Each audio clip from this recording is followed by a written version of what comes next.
Shuningdek, pudrani ko'pchilik ishlatishni bilmaydi, vazifasini ham bilmaydi qanaqaligini. O'zi bu nima? Xo'p. Bu oppo persipkaga o'xshagan bo'ladi. Bunaqa qo'lingizga cho'g'ib olasizlar. Mana so'rasizlar. Keyin buni suv aralashtiramiz. Suv aralashtirganimizdan keyin bu xuddi shu suvunga o'xshab, geliy, ko'piradi, xolos. Mana mashina keyin yuzimizga ishqalaymiz. Shu ko'rinishda polni mana yuzlarimizga ishqalab, bu nima vazifani bajaradi? Porkalarni chuqur tozalaydi. Даже qora tochkaligacha, jiraviklarni shunaqa zo'r tozalab beradi.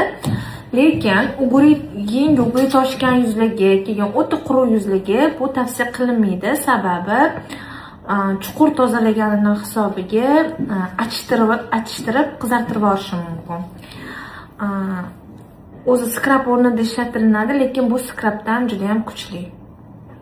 Hidi ham juda ham приятный. Hammaga tavsiya qilaman.